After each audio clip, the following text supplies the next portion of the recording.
Lonestar 99.5. Hi, this is Jan. Hey, this is Josh. Hey, Josh. How are you? I'm doing good. Excited to get to call in and talk about Jab Fest. Yes. Congratulations on your wedding, of course.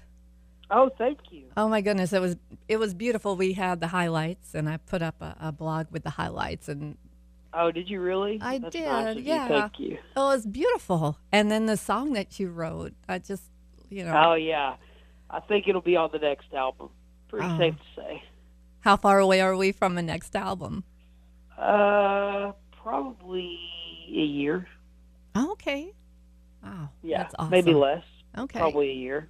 Now, do you mind if I ask, how did you write that song? I know that when you were singing it, you said you had just kind of finished it that morning. And Yeah, that's pretty much how it came about.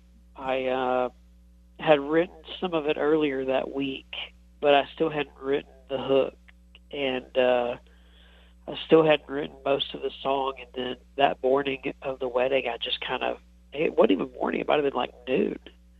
I just was like, I showered and I just wrote it in the shower. So I turned off the shower, I jumped out, and I ended up writing the rest of the song real quick on my phone. And then I finished showering, and then when I got out, I put it to a guitar to see if it would work, and changed a couple things. And then there it was. Lo and behold, I had a song for my bride a couple hours before the wedding. wow, beautiful. Sing in the shower. That's kind of where For what they sure I say. was, yeah. So now that you're a family man, is it time to play it safer? What do you mean? I don't know. Like maybe before you would have done something crazy like skydive, and now you wouldn't. Yeah, actually, I mean, everything does change when you have kids. I don't know if you have kids or not, but Yeah. it just changes the game. And so, uh, obviously, I've got a good life insurance plan now, and I've even got disability insurance, which is something I would have never thought of before. But now I'm like, well, what happens if I get hurt but I don't die?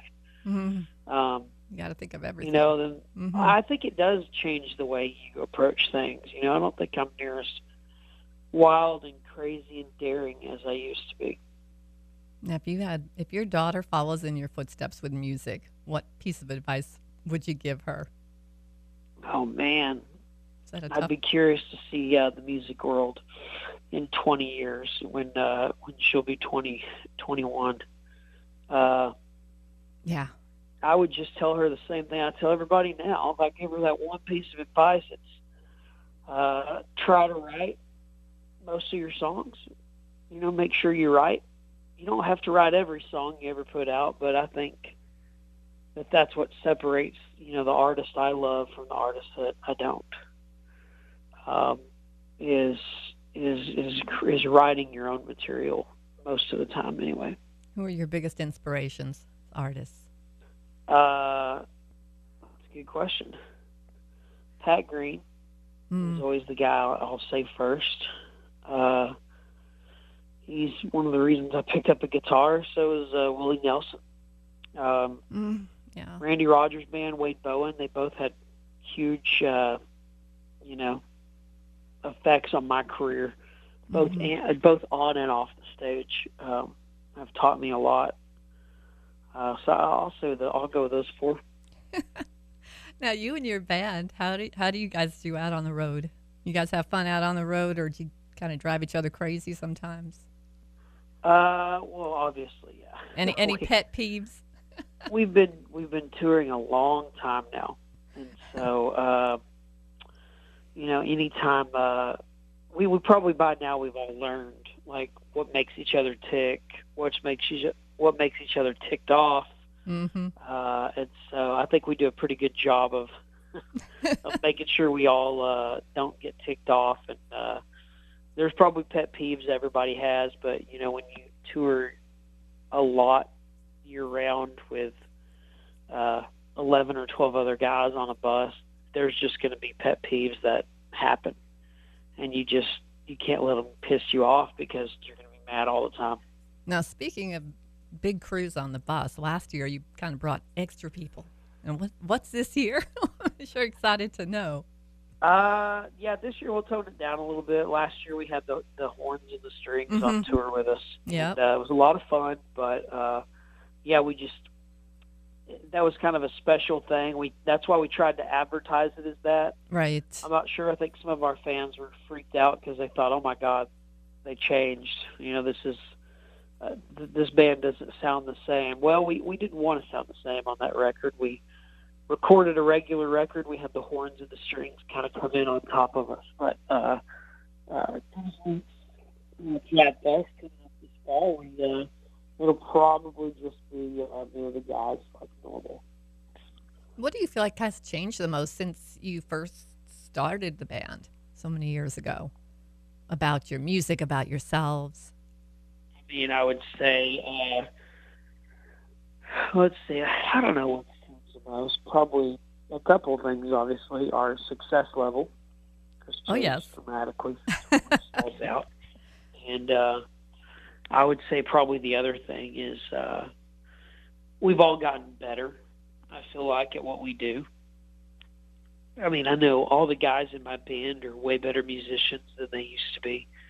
Mm-hmm. Obviously, we've been doing this for 10 years now. Yeah. And I feel like I'm a better writer, maybe a better businessman.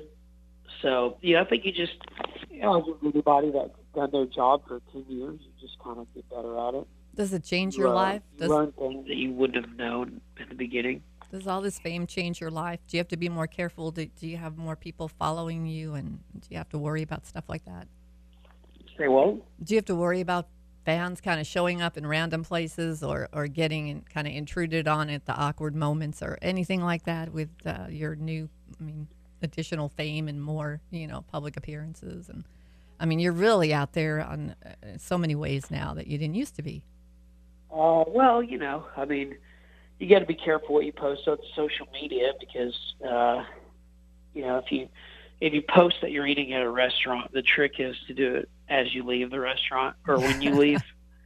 Yeah. You don't want to make that post like right when you sit down because you've now given everybody kind of an opportunity to know where you are. And that's not a bad thing. But if you're trying to kind of go unnoticed, you definitely kind of learn the tricks. What is the craziest thing anyone's ever asked you to autograph? Body parts, for sure, probably. I've actually signed people's arms, and then they went and had the actual signature that I wrote tattooed on their body. Wow. That's awesome. That's crazy awesome. Yep. Yeah.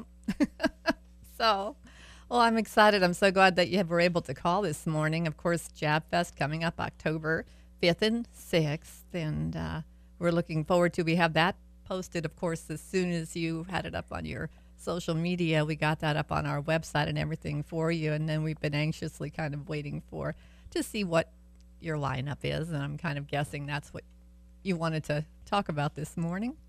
Well, that is definitely why I woke up to call you this morning. Are you a morning person now with the baby? A little bit. Yeah, that is funny. That's another thing that changes with the kiddo. I used to sleep in every morning unless I had a flight or a business meeting or, I was fishing or hunting or something. But now it's like my alarm clock goes off. And even if I wanted to, I really can't sleep past 8 o'clock. Just my alarm just kind of goes off in my head.